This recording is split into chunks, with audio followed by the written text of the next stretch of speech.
Dios es buenísimo. ¿Sabes que en la Biblia hay muchas enseñanzas, ¿verdad? Aspectos teológicos y eso, pero casi nunca nadie enfoca en la teología de dar, en meter, enmarcar en la ofrenda lo que uno da en una revelación bíblica. A veces se usa la ley, porque si no, porque la ley dice que esto, yo lo digo, que si el día es porque, ¿verdad? Y hay lugares donde se chequea a ver si tú diste o no diste, y el pastor chequea quién está dando y quién no está dando. Eso no lo hacemos aquí.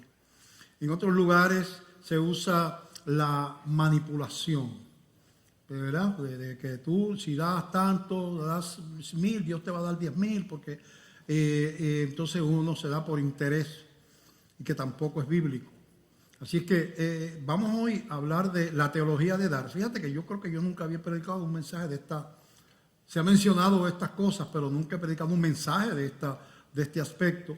Y ponga atención porque es bien importante en la Biblia. La Biblia le da mucha importancia a que usted dé de una manera correcta desde el principio, desde el libro de Génesis. Así que vamos a leer en Juan capítulo 3, del verso 13 al 17.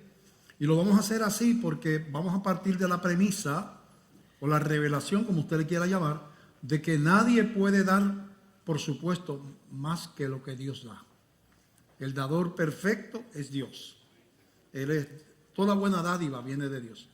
Y muchas de las cosas que usted da por sentado en su vida no tienen que estar aquí y no tienen que ser como son. Son así porque Dios ha sido misericordioso. Uno supone que tiene que salir el sol por la mañana. Que sin el cual, si no hubiera un astro ahí, no habría vida en la Tierra. Si la distancia de la Tierra fuera de los planetas cercanos, no habría vida en la Tierra porque estaríamos quemados. Si la distancia fuera y el tamaño de la Tierra fuera la distancia como Júpiter, no podríamos estar y estaríamos destruidos porque la atmósfera es inhabitable. Esa distancia correcta, esa atmósfera con los componentes gaseosos de la vida, oxígeno, nitrógeno, carbono, dióxido de carbono, todas esas cosas, que haya vegetación, que haya agua, un planeta, el único planeta que tiene ese montón de agua en toda el sistema solar. O sea, todo eso que uno asume que tiene que estar ahí, todo eso es gracia de Dios. Lo que pasa es que uno no se da cuenta de eso, porque dice que el firmamento cuenta la gloria de Dios. O sea, hay una revelación que viene mirando la naturaleza. El ateo nunca se ha puesto a mirar la belleza de un bosque, de una flor. No, nunca se ha puesto a mirar por qué ese riachuelo tiene que estar ahí. ¿Y por qué tiene que caer lluvia? Nunca se pone a mirar eso. Piensa que eso es casualidad. Eso ocurrió porque sí, ¿verdad? Así que vamos a leer Juan 3, del 13 al 17. Dice así: nadie subió al cielo, sino el que descendió del cielo, el Hijo del Hombre que está en el cielo. Y como Moisés levantó la serpiente en el desierto, así es necesario que el Hijo del Hombre sea levantado, para que todo aquel que en él cree no se pierda, mas tenga vida eterna. Porque de tal manera amó Dios al mundo, que ha dado a su Hijo unigénito, para que todo aquel que en él cree no se pierda, mas tenga vida eterna. Porque no envió Dios a su Hijo al mundo para condenar al mundo, sino para que el mundo sea salvo por él. Padre, te damos gracias por la palabra de hoy. Señor, háblanos, revélanos. Que no demos automáticamente, sin revelación. Que no entendamos el acto de adoración que es el dar, el ofrendar, Señor. Que no lo hagamos por razones equivocadas, que a veces son hasta ofensivas. Señor, danos hoy una clara revelación de tu corazón. Señor, te lo pedimos en el nombre de Jesús. Amén, amén. Se pueden sentar. Nadie puede dar más que Dios. Bueno, Dios no solamente nos dio a Jesús, ¿verdad? Dice en Juan capítulo 14, hablando Jesucristo, está despidiéndose de sus discípulos y diciéndole que Él va a morir y todas esas cosas. Eso comienza el capítulo 13, ¿verdad? Hasta el capítulo 17 es una conversación que ocurre en un aposento. Y ahí en 14, del 12 al 19, Jesús dice otro regalo más de Dios, además de que Dios dio a su Hijo, que es mayor regalo que ese, no puede haber, para que nos abriera el camino de la salvación. Dice Jesús de Juan 14, 12, de cierto os digo, que el que en mí cree, las obras que yo hago, él las hará también, y aún mayores hará, porque yo voy al Padre. Y todo lo que pidiereis al Padre en mi nombre, lo haré, para que el Padre sea glorificado en el Hijo. Si algo pidiereis en mi nombre, yo lo haré. Si me amáis, guardad mis mandamientos. Y yo rogaré al Padre y os dará otro consolador, para que esté con vosotros para siempre. El Espíritu de verdad, o sea, el Espíritu Santo, al cual el mundo no puede recibir porque no le ve ni le conoce. Pero vosotros le conocéis, porque mora con vosotros y estará en vosotros. Fíjate qué interesante. No os dejaré huérfanos, vendré a vosotros. Todavía un poco y el mundo no me verá más, pero vosotros me veréis porque yo vivo, vosotros también viviréis. Así que Dios es el dador perfecto, el dador por excelencia, como todo lo de Dios, ¿verdad? Y no solamente nos regaló esas cosas de la naturaleza, ¿verdad? Sino que nos dio a Jesucristo para que nosotros hiciéramos de Él lo que nos dio la gana. Lo maltratamos, lo insultamos, la raza humana, porque usted y yo estábamos representados allí. Usted dice, yo no vivía para ese tiempo, pero estábamos representados en romanos y judíos que estaban allí. Y Dios no cambió de opinión. Su corazón de dar es tan grande que Él permitió eso, que le hiciéramos eso a su Hijo, y su Hijo estuvo dispuesto a morir para darnos una esperanza de salvación. Esa revelación es bien importante porque el agradecimiento, el sentido produce fervor, produce entrega, ¿verdad? Y hay que tener ese sentido de agradecimiento. Fíjate que Dios al ser humano le dio todo desde el principio. Dios es tan dador que si usted lee en Génesis capítulo 1,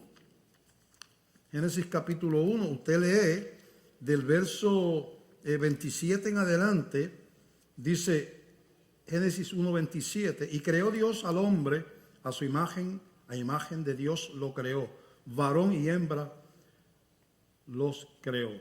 Y los bendijo Dios y les dijo, fructificad y multiplicaos, llenad la tierra y sojuzgadla, y señoread en los peces del mar, en las aves de los cielos y en todas las bestias que se mueven sobre la tierra.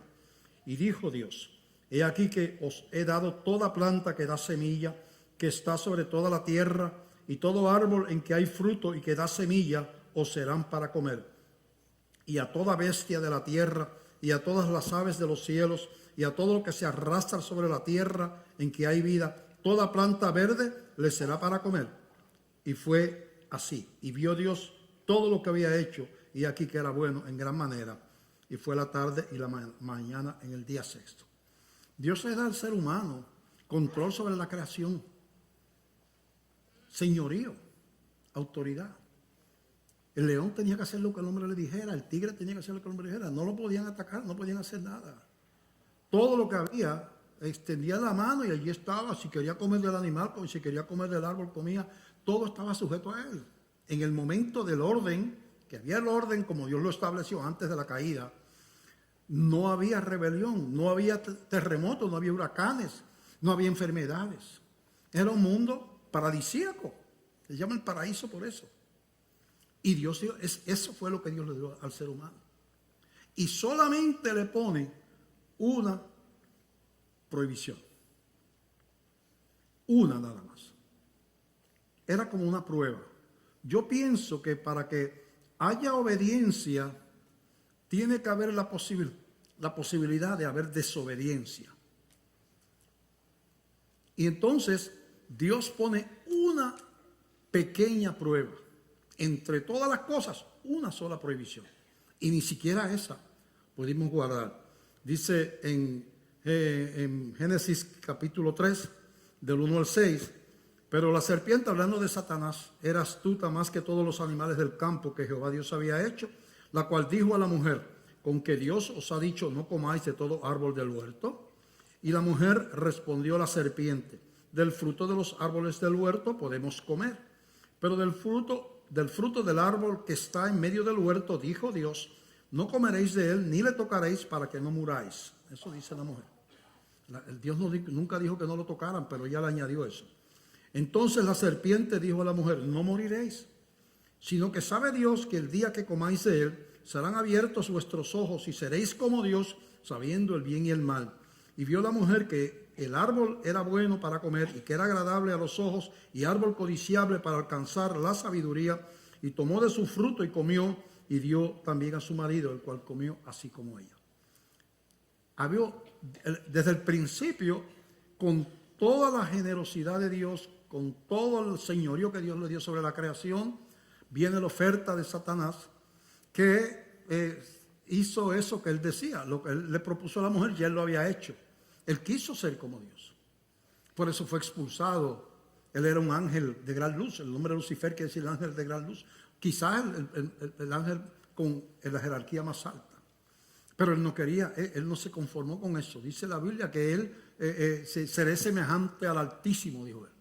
Me sentaré y seré semejante al Altísimo.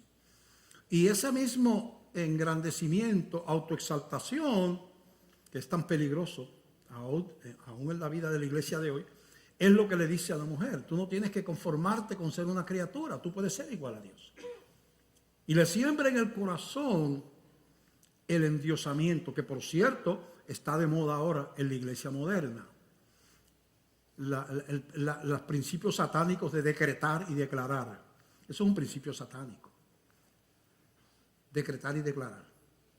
Porque es endiosamiento. El único que decreta es Dios. Tú pides, como enseñó Jesús. Hágase tu voluntad, dijo Jesús. No, dijo yo decreto. Cuando estaba en el huerto, no dijo, y yo cancelo y decreto. No, dijo, Señor, ¿será posible que pase de mí esta copa? Pero no sea mi voluntad, sino la tuya. Toda la Biblia está llena de pedir en sujeción. Pero la altivez ha llegado a la iglesia. Y está de moda. Si yo digo, Señor, sana, te pido que sanes a esta persona, yo no tengo fe. Yo tengo que declararlo sano, que es una ofensa, porque es endiosamiento. Es antibíblico, es un principio satánico. Y eso está corriendo por la iglesia. Está corriendo por la iglesia. Aquí en esta iglesia, yo digo, yo no quiero a nadie decretando nada. No nos vamos a meter a la serpiente aquí en la iglesia y a sentirnos que somos dioses, porque eso es totalmente antibíblico. Y la Biblia, como vemos, lo prueba, no es opinión mía. Bueno, la crisis de no entender lo que es darle a Dios lo mejor comienza desde el principio, y casi abriendo la Biblia hay un conflicto por causa de la ofrenda. Hay un conflicto, porque hay dos mentes reveladas en ese conflicto. La mente de un adorador y la mente de una persona que no tiene concepto de la grandeza de Dios. Y eso vamos a buscarlo en Génesis capítulo 4, del 1 al 5. Dice, conoció Adán a su mujer Eva, la cual concibió y dio a luz a Caín, y dijo, por voluntad de Jehová he adquirido varón. Después dio a luz a su hermano Abel, y Abel fue pastor de ovejas, y Caín fue labrador de la tierra. Dos hermanos, hijos de Adán y Eva. Al decir conoció a su mujer, quiere decir tuvieron intimidad sexual. Y Abel fue pastor de ovejas y Caín fue labrador de la tierra. Y aconteció andando el tiempo que Caín trajo del fruto de la tierra una ofrenda a Jehová, y Abel trajo también de los primogénitos de sus ovejas, de lo más gordo de ellas, y miró Jehová con agrado a Abel y a su ofrenda, pero no miró con agrado a Caín y a la ofrenda suya, y se ensañó Caín en gran manera y decayó su semblante. Ocurre eventualmente que Caín mata a Abel. Pero vemos aquí una revelación bien importante, dos corazones, el corazón de un adorador y el corazón de uno que no tenía concepto. Obviamente, si había que traer una ofrenda, quiere decir que su papá se lo había enseñado, porque no dice ahí que ellos inventaron eso. Era de la manera que lo narra, es como si fuera una práctica de ellos.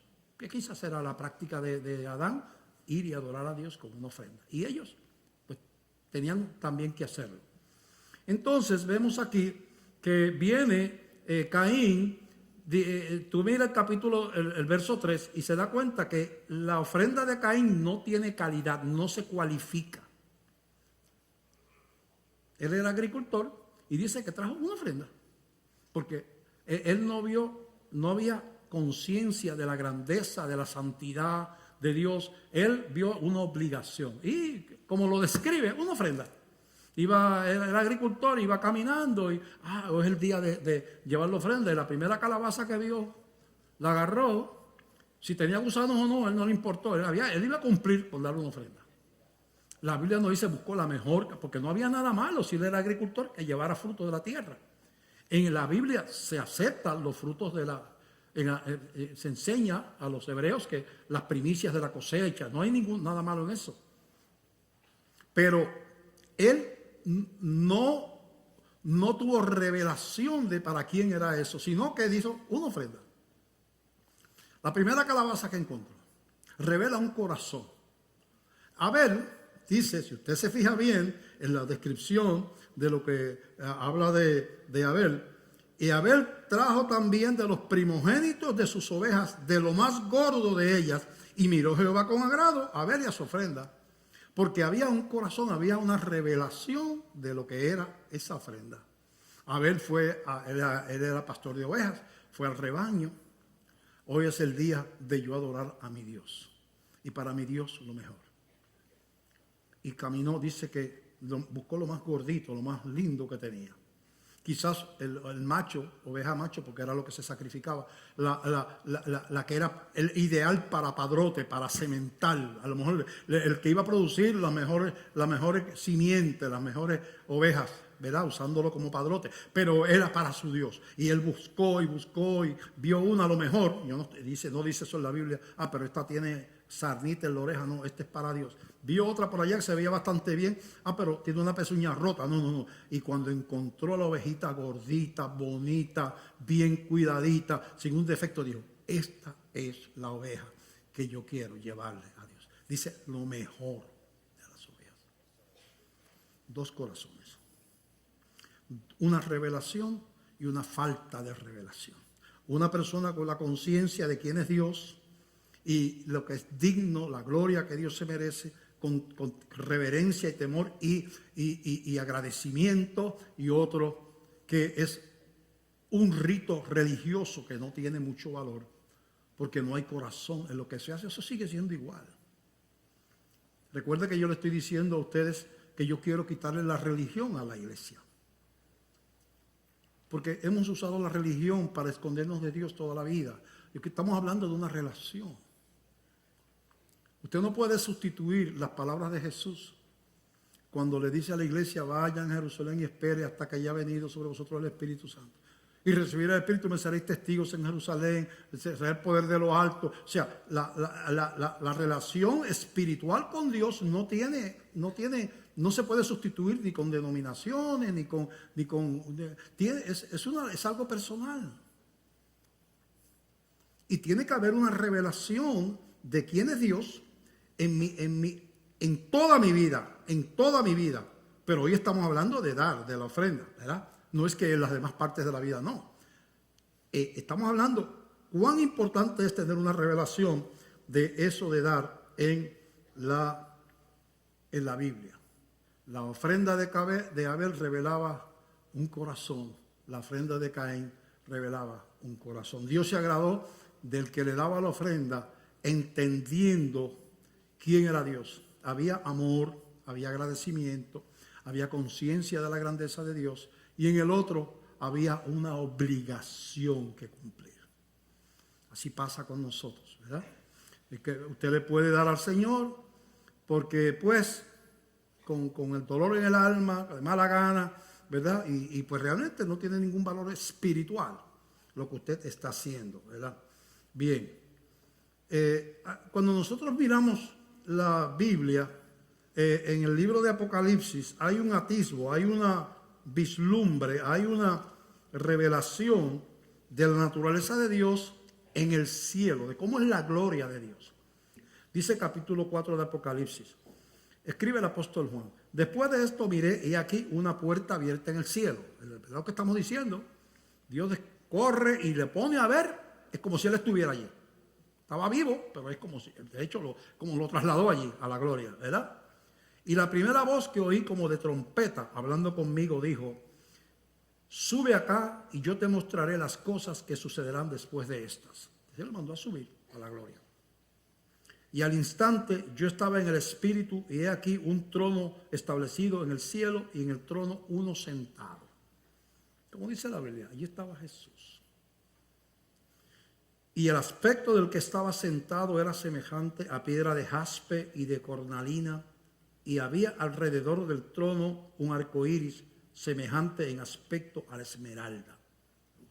Mira lo que te está hablando. Una persona que parece una piedra preciosa, ese es Jesús. No es Jesús que conocimos por la tierra, el Cristo glorificado, ¿verdad? Y entonces un arco iris como de esmeralda rodeando ese trono. Y alrededor del trono había 24 tronos, y vi sentados en los tronos a 24 ancianos vestidos de ropas blancas con coronas de oro en sus cabezas. Los intérpretes de la Biblia dicen que esos 24 ancianos son 12 apóstoles y 12 profetas del Antiguo Testamento. 12 y 12. Y del trono salían relámpagos y truenos y voces, y delante del trono ardían 7 lámparas de fuego, las cuales son los 7 espíritus de Dios. Y delante del trono había como un mar de vidrio semejante al cristal. Y junto al trono y alrededor del trono 4 seres vivientes llenos de ojos delante y detrás. El primer ser viviente era semejante a un león, el segundo era semejante a un becerro, el tercero tenía rostro como de hombre y el cuarto era semejante a un águila volando. Y los 4 seres vivientes tenían cada uno 6 alas, y alrededor y por dentro estaban llenos de ojos, y no cesaban día y noche de decir: Santo, Santo, Santo es el Señor Dios Todopoderoso, el que era, el que es y el que ha de venir.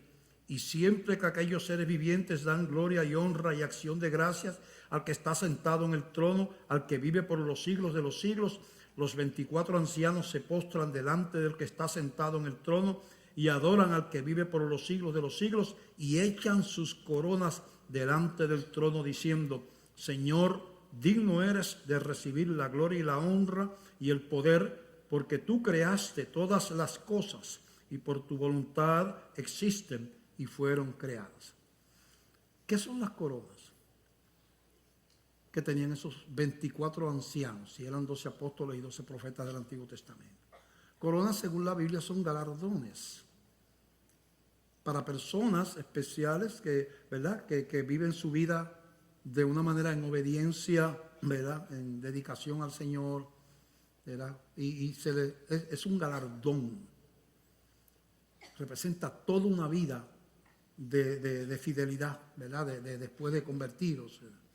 Toda una vida de fidelidad, de servicio. Y hay galardones. Pablo habla de recibir la corona de la vida, yo no sé qué.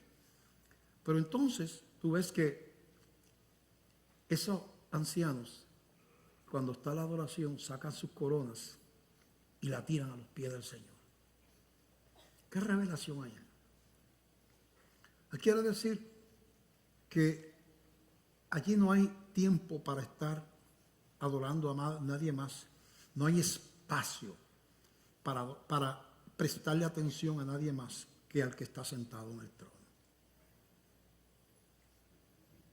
Mucha gente habla de sacrificar, vivir una vida sacrificada, que es importante como cristiano en obediencia. Y entonces sí, se imaginan cuando habla de la corona, de esto y lo dice, bueno, entonces se imaginan ellos con una corona porque fueron tremendos cristianos, que te pasan por la tía al lado y te dicen: papá, mira, ¿qué te dieron a ti? Me dieron un llaverito porque yo no fui muy bueno. No hay espacio para eso. No hay estrellas delante de Dios. Super estrellas del reino, del campo espiritual. Realmente somos todos indignos. Todo es una obra de gracia. Eso Pablo lo entendía cuando decía, mira, todo lo que yo tengo por basura, todo lo que yo he sido, con tal de ganar a Cristo. Cristo es el que se merece el galardón y la gloria. Cuando tú das, tú tienes que entender que tú estás poniendo eso, como hicieron los ancianos, a los pies del que es digno de honra y de gloria. Tú tienes que tener una revelación grande de que tú ni siquiera tienes derecho a dar. Que Dios dice, yo no quiero ese dinero de ti, porque yo no necesito dinero y tú eres imperfecto. Yo que hay dinero tuyo, no, yo no necesito eso.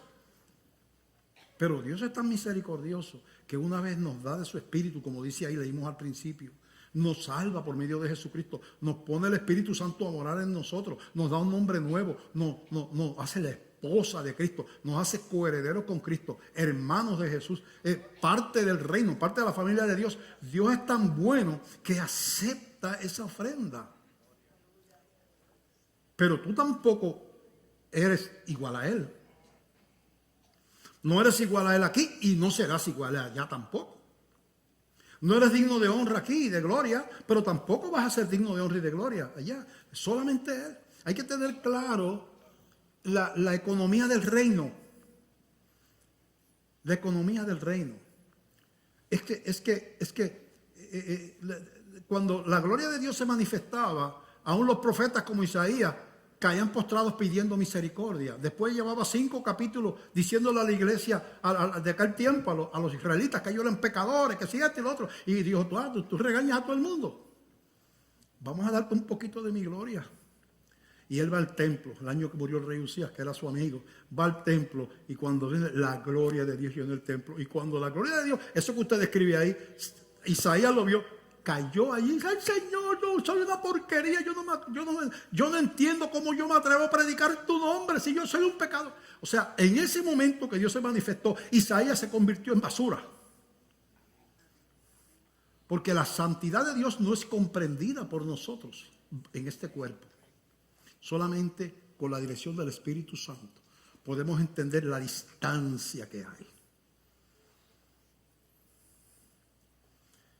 entre ese que está sentado en el trono y nosotros que hemos sido hechos cercanos por la sangre de Cristo. ¿Podemos entrar confiadamente al lugar santísimo? Claro que sí podemos. Dice la Biblia que entremos confiadamente allá a la gloria, al trono, con la sangre de Cristo.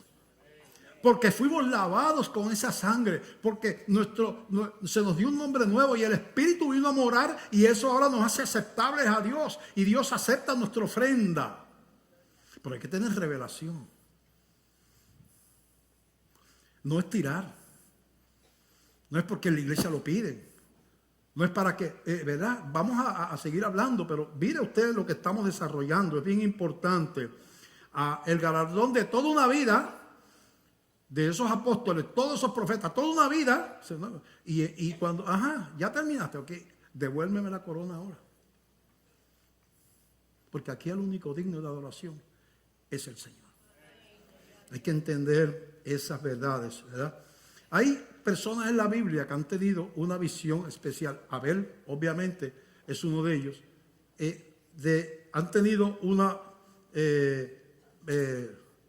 una visión especial, una revelación de lo que es dar. Y en el segundo libro de Samuel, capítulo 24, dice del verso 18 en adelante, narra una experiencia de David, que se le llama un hombre conforme al corazón de Dios. Así le llama la Biblia a David. Un hombre que tenía una especial revelación de la naturaleza de Dios. En 2 de Samuel 24, del 18 al 25, dice la Escritura. ¿Sabe que David había ido a la guerra y había ganado la guerra? Entonces, tiene un ejército tan grande que Dios le había dado y tanta riqueza que Dios le había dado, que David de momento dice, voy a hacer un censo para ver con cuánta gente yo cuento y cuántas riquezas yo tengo. Y viene el profeta y le dijo, mira, Dios me dijo que no lo hicieras, porque esa gente te la dio Dios. no alardees, no le saques, no le frotes en la cara a los reinos del lado que tú tienes el ejército más grande de esta área. No hagas eso, no me gusta que hagas eso. No es tu ejército, es el mío. Entonces David no hace caso y hace el censo y empiezan a haber una plaga y se empiezan a morir los israelitas. Entonces viene el profeta, viene Gad y le dice que vaya y prepare un altar en un terreno de un hombre llamado Arauna y haga un sacrificio a Dios ahí en ese altar y que Dios va a parar la plaga de muerte. Está muriendo el pueblo como si fueran moscas. Y ahí es que vamos a Gad. Y dice así, 24:18. Y Gad vino a David aquel día y le dijo, sube y levanta un altar a Jehová en la era de Arauna Jebuseo. Subió David conforme al dicho de Gad, según había mandado Jehová. Y Arauna miró y vio al rey y a sus siervos que venían hacia él. Saliendo entonces Arauna, se inclinó delante del rey, rostro a tierra. David va hacia la propiedad de ese hombre llamado Arauna, y cuando el dueño lo ve, dice, el rey en mi casa, en mi propiedad, y se postró, ¿verdad? Y Arauna dijo, ¿por qué viene mi señor el rey a su siervo? Y David respondió, para comprar de ti la era, el pedazo de terreno, a fin de edificar un altar a Jehová, para que cese la mortandad del pueblo. Y Arauna dijo a David, tome y ofrezca a mi señor el rey lo que bien le pareciere. He aquí bueyes para el holocausto y los trillos y los yugos de los bueyes para leña. Le dijo Arauna el hombre, no tienes que, yo te doy los bueyes, para mí es un honor, yo te doy los bueyes, la leña, porque había que quemar la ofrenda, matar, sacrificar, quemarlo. Yo te doy la leña, los mismos yugos del buey los puedes usar y los puedes quemar. Para mí es un honor. Y entonces el rey dijo a Arauna, mira qué revelación. No, sino por precio te lo compraré, porque no ofreceré a Jehová mi Dios holocaustos que no me cuesten nada. Entonces David compró la era y los bueyes por 50 siclos de plata y edificó allí David un altar a Jehová y sacrificó holocaustos y ofrendas de paz, y Jehová oyó las súplicas de la tierra y cesó la plaga en Israel. No, es mi ofrenda. Es mi privilegio. Una revelación grande.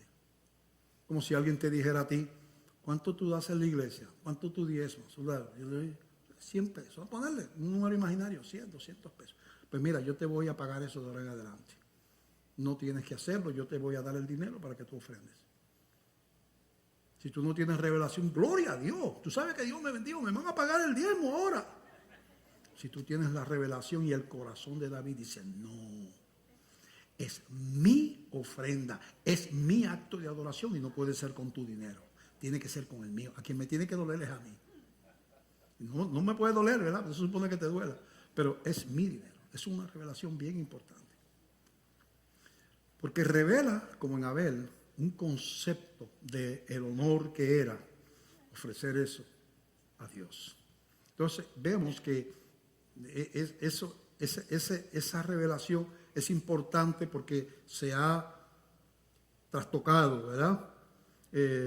Porque hay maneras incorrectas de dar que se han multiplicado en la tierra, en las iglesias de este tiempo, y la gente no se da cuenta, porque no tienen revelación. Entonces los llamados profetas y la gente que tienen esos movimientos se encargan de dar la impresión de que esa es la manera correcta de dar. Y vamos a hablar de algunos. El sembrar de los movimientos de la prosperidad se da como una inversión, por interés, no por amor, ni como un acto de adoración. Y se promueve el que tú des, tú siembras para que Dios te multiplique. En otras palabras, tú das por interés. Dios es una casa de corretaje, de inversiones, donde tú le das 1,000 y Él te da 10,000. Y ese interés no lo tiene ningún banco.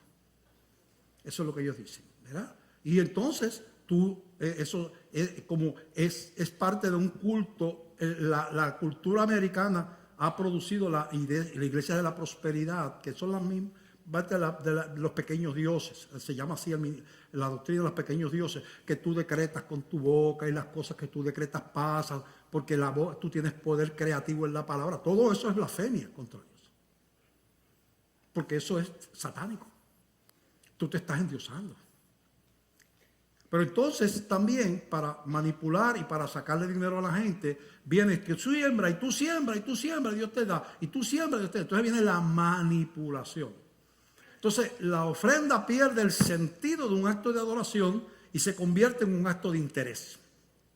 Y ya no tiene valor. Ya no tiene valor. Ya el valor de la ofrenda espiritual se acabó. No tiene valor. Entonces, ese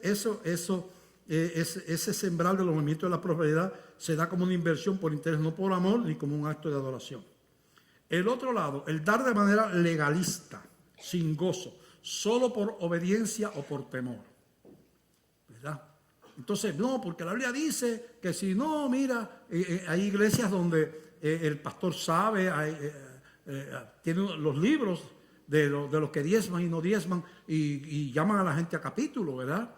Mira, tú no estás diezmando, yo no sé qué pasa, que esta iglesia no puede tener ministerio aquí porque no diezma, etcétera, etcétera, etcétera. Entonces la gente pues diezma y ofrenda por presión, por ley, como hacían los hebreos. Es por ley, no hay un corazón, no hay un sentido como el de Abel, como el de David, no hay una revelación, es porque lo dice el Malaquías. Vosotros me robaron. ¿En qué te robamos? En vuestros diezmos y ofrendas. Entonces, esa predicación legalista produce un dar por temor al pastor o por temor a Dios. Pero no por revelación, no por gozo. No con sentido de agradecimiento, de rendición, de adoración, con alegría, sino que es un dar legalista. Aquí en la iglesia, aquí cada persona que da aquí una ofrenda en sobre, los que dan en sobre, hay una página para cada uno de ellos separada en la contabilidad, ¿verdad? Y hay gente que a fin de año, cuando piden una carta de la iglesia donde dice lo que está aportado y hay un % de eso que es deducible de las planillas. Pero yo nunca he visto esa libreta. Nunca la he abierto, no sé ni quién la lleva. Yo sé que es alguien de tesorería, pero yo no sé quién la lleva. Porque yo no quiero hacer acepción de personas. Yo no quiero que usted dé porque yo le voy a caer atrás, le voy a caer arriba. No hay bendición que usted dé porque por presión. Eso no es lo que es la adoración, no es lo que es la revelación de lo que es darle a Dios. Tiene que haber alegría, tiene que haber gozo en hacerlo, tiene que haber revelación. No puede ser un acto mecánico. Así que vemos dos maneras de dar. Los que ven el dar como una inversión, como parte del sueño americano, que tiene que ver con dinero, nada espiritual. El American Dream es dinero y prosperidad y riquezas. Ese es el American Dream. ¿Verdad? Y entonces eso llega a la iglesia y se espiritualiza. Pero sigue siendo el American Dream y sigue siendo codicia. Entonces, vamos a ver esos dos. En 2 de Corintios, capítulo 9,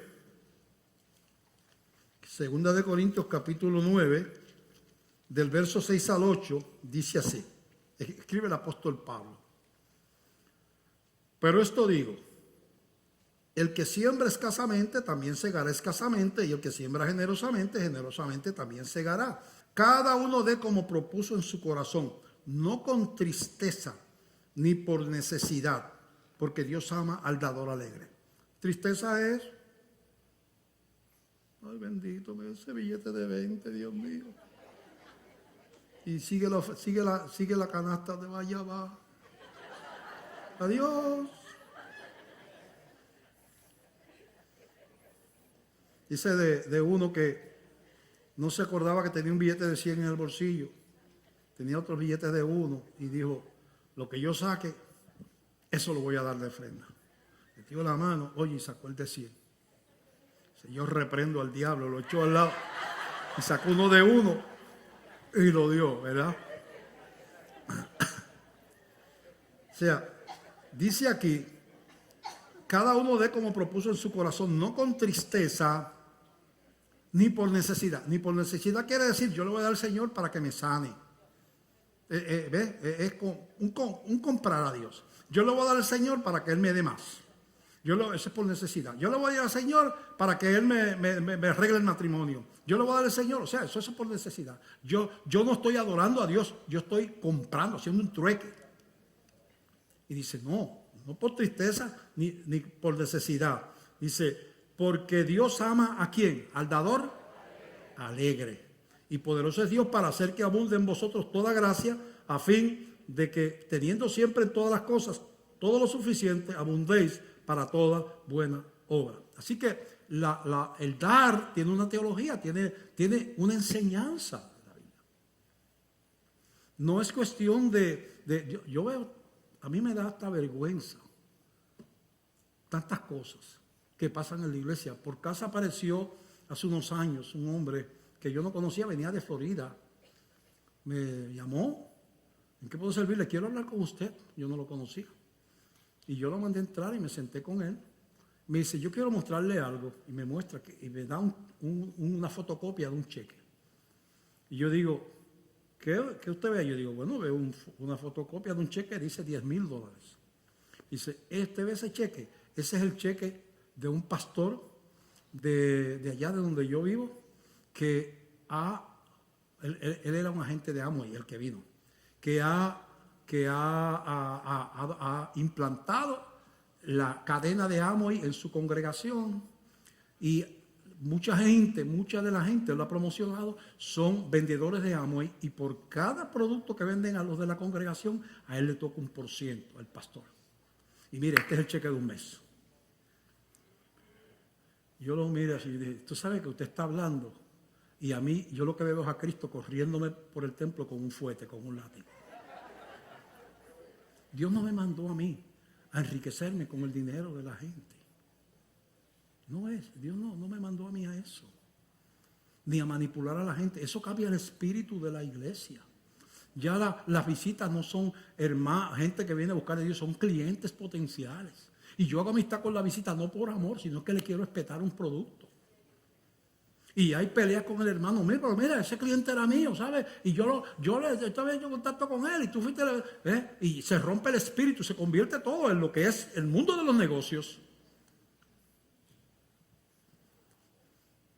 Cambia el espíritu de la iglesia. Yo te voy a poner un ejemplo bien dramático, para si uno entiende lo que es la santidad de Dios.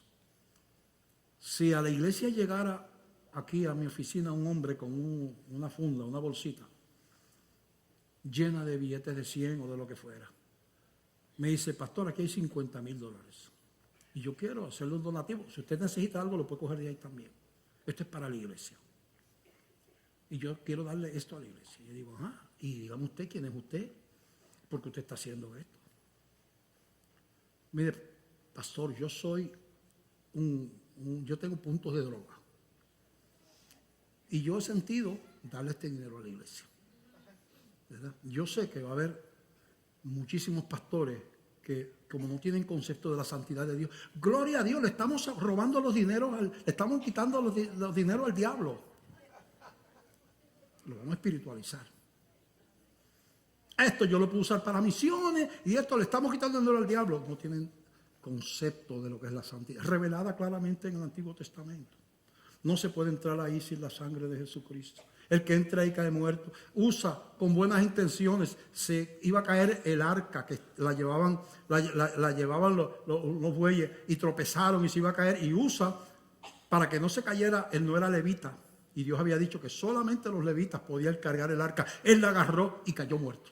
Dice, pero si él tenía buenas intenciones, es que estaba trabajando con la santidad de Dios. Dios dijo que era levita y él no era levita. Entonces, cuando usted acepta ese dinero, usted es buen negociante, es astuto, es sagaz, pero usted no conoce la santidad de Dios. Le falta otra revelación. Usted sabe defenderse en los negocios. Usted es un hombre, ¿verdad?, que sabe que 50,000 pesos es mejor que cero. Esa matemática es bien sencilla, pero no tiene concepto de lo que es ese dinero que está manchado de asesinatos de jóvenes, de vidas destruidas. Eso, el Señor no necesita ese dinero en el tesoro de la iglesia. Si uno tiene principios y tiene revelación, con manera cortés, mire, Señor, yo le agradezco. Yo le pido que más que dinero usted le entregue su vida a Cristo, que abandone, mire, Dios le ama, abandone ese camino y verdad, sabe, pero no puedo aceptar ese dinero porque está manchado con destrucción, perdición y asesinatos y no lo puedo aceptar. Eso es una revelación de la santidad de Dios. Otra cosa sería la matemática de la calle. 50,000 pesos son buenos y matemáticamente hablando son buenos, pero ahí no tiene revelación. El recibir $10,000 porque yo lo ponga a ustedes a vender productos por ahí es mejor que no recibirlos, pero eso es matemática de la calle. La iglesia del Señor, el templo de Dios, no es casa de mercado. Hay que honrar a Dios. Cuando el Espíritu Santo interviene y toma control, como vemos en Apocalipsis capítulo 2, Hechos capítulo 2, del verso 43 en adelante, habla de qué pasó en la iglesia cuando el Espíritu Santo vino y se derramó sobre aquella gente. ¿Qué pasó? Dice ahí, Hechos capítulo 2, del verso 43 al 47. Y sobrevino temor a toda persona y muchas maravillas y señales eran hechas por los apóstoles. Aquí estamos orando todos los lunes por un avivamiento espiritual. No queremos fabricarlo. No queremos una estrella. Todos los avivamientos de la historia han sido por gracia de Dios y por la oración. Estamos orando. Llevamos años. Hemos visto tantas cosas, hemos visto muchos milagros, pero sabemos que no existen iglesias, en el sentido de Pentecostés, no existen iglesias en avivamiento prácticamente en el mundo. En el sentido de Pentecostés. Que haya esa unanimidad, que no haya diferencias de clases, que haya una pasión por evangelizar, que la gente se tire a la calle y no pueda, y que haya una confesión de pecados, que el Espíritu Santo produzca convicción aún en los líderes, que se añadan a la iglesia miles de personas diariamente como pasaba, señales y maravillas que también ocurren, todo eso al mismo tiempo, ¿verdad? Y entonces dice aquí, y sobrevino temor a toda persona y muchas maravillas y señales eran hechas por los apóstoles. Todos los que habían creído estaban juntos y tenían en común todas las cosas. Eso es bien importante. Algo se rompió allí, el sistema social que estamos acostumbrados. Avivamiento, donde se rompe esa división. Y dice, y seguimos leyendo, y vendían sus propiedades y sus bienes y los repartían a todos según la necesidad de cada uno.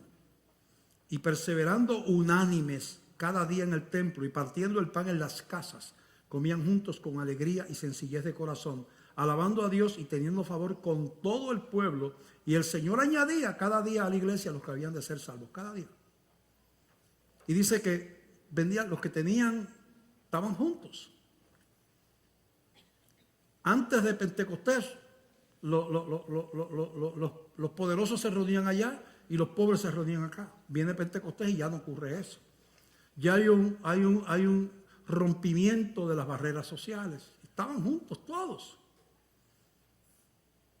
Y los que tenían veían la necesidad del que no tenía y hasta vendían las casas que tenían de más y lo repartían con los otros. Eso es un avivamiento espiritual. A veces buscamos lo espectacular del avivamiento, pero ¿y los frutos del avivamiento? Cuando usted mira la historia de la iglesia, el testimonio de la Iglesia Bautista de Glenview, nosotros podemos hablar de esa bendición de dar. De una manera sobrenatural hemos visto tantas cosas y voy a explicar. Hace como 20 años a nosotros vino vino el pastor Gabriel Prada y Axel Lanause, y me hablaron de un señor llamado Dr. Bob Finley, que había sido misionero en la China, pero que ahora tenía un ministerio, se llamaba Christian Aid, que se llama, y que él tenía una manera diferente de ver las misiones que querían que yo escuchara. Yo invité al doctor Finley y vino aquí, predicó y me reuní con él, y él me explicó cuál era su visión. Me dijo, enviar un misionero norteamericano o una pareja misionera a la India, a la China, es un gran gasto de dinero, no funciona. Hay 100, 200, 300 idiomas, no conocen ninguno de ellos, son fácilmente identificables, lo cual el lugar en la India lleno de budistas y de hinduistas, a la semana si se van para las aldeas están muertos, porque rápidamente lo identifican como, y no se puede.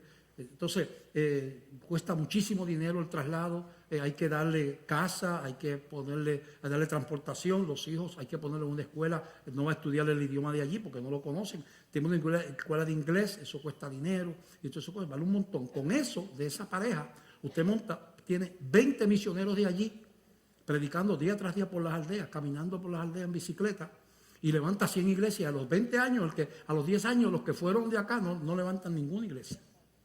Y yo entendí cuál era la idea. Los autóctonos, los misioneros del país son más efectivos que los que vienen de afuera.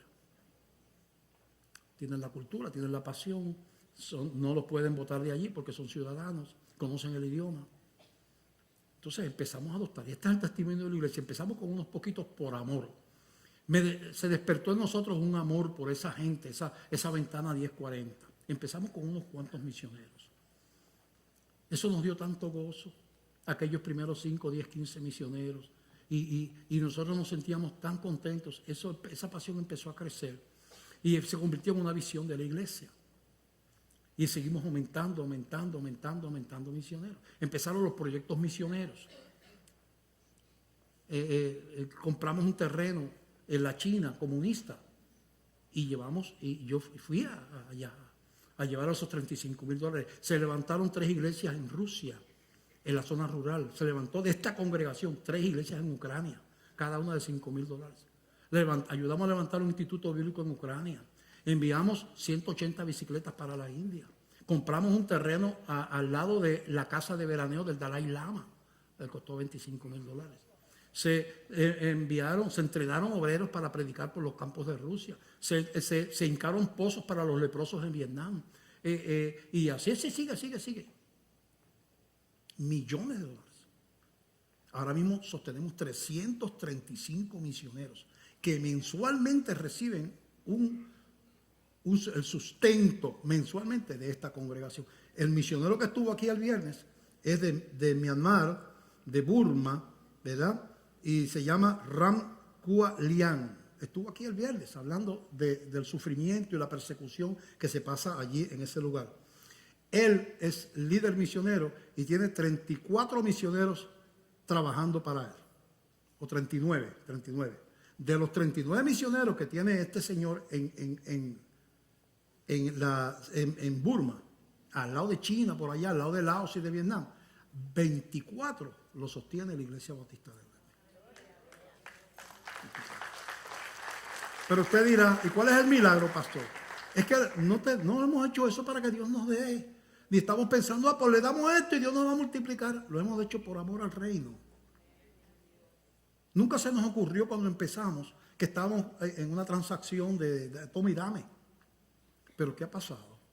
En medio de un país en crisis, en la zona sur que está más en crisis que la playa norte y el resto de la isla, en una ciudad que los negocios están cerrados, en un país donde se tuvo que ir Pitusa con asesores, se tuvo que ir el Amal, se tuvo que ir todos esos negocios, bancos han cerrado, un montón de gente con asesores económicos.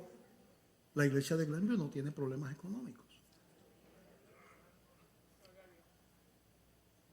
A veces el 30 y el 40% de nuestros ingresos se han ido para misericordia y misiones. Y usted dice,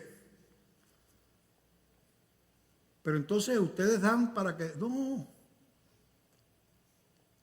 es una pasión, la meta, ¿sabe cuántos son? 400 misioneros. hemos descubierto algo del corazón de Dios. ¿Qué dice ahí? Cuando tú haces las cosas correctamente, con propósitos espirituales, Dios respalda. Entonces, vamos a seguir dando. Aquí la obra de misericordia, aquí en Puerto Rico, en la iglesia, aquí toda la semana viene gente a buscar compras. Salen por ahí con la bolsita y muy bien contentos. Porque ese es el corazón de Jesucristo. Ese es el corazón. Hay un viejito que no tiene medicina. Nosotros podemos, pues le vamos a ayudar. Hay alguien que no puede pagar, un viejito que le cortaron el agua. Vamos a ver qué podemos hacer. Sea de la iglesia o no sea de la iglesia. Porque es que Dios obra. Dios quiere que seamos gente de misericordia. Pero vemos entonces que cuando a mí me preguntan a qué tú atribuyes la estabilidad económica de la Iglesia Bautista de Gremio, dando tanto, digo, bueno, a la gracia de Dios. A veces los del concilio nos miramos, no entendemos. Estando bregando allí todos los meses con el dinero de la iglesia, nos miramos, hemos dicho, no entendemos esto. Acabamos de hacer esta ofrenda, acabamos de dar esto, hace poco enviamos una guagua para Nigeria, una guagua 4x4, desde Estados Unidos a Nigeria, un médico nigeriano que es profesor de la escuela de medicina allí y tiene un proyecto misionero que está por los campos. Le enviamos una guagua. Y dice, ¿y qué está pasando? Pastor, no entendemos. No entendemos, pastor, porque es que hacemos un proyecto y cuando chequeamos los números en la iglesia está todo igual, como si no hubiéramos hecho nada. O sea, no baja. Y a veces bromeando decimos que cuando no estamos mirando, el Señor mete dinero allá en la... Es importante dar, pero de la manera correcta. Cuando usted le entrega su vida al Señor, usted también está dando.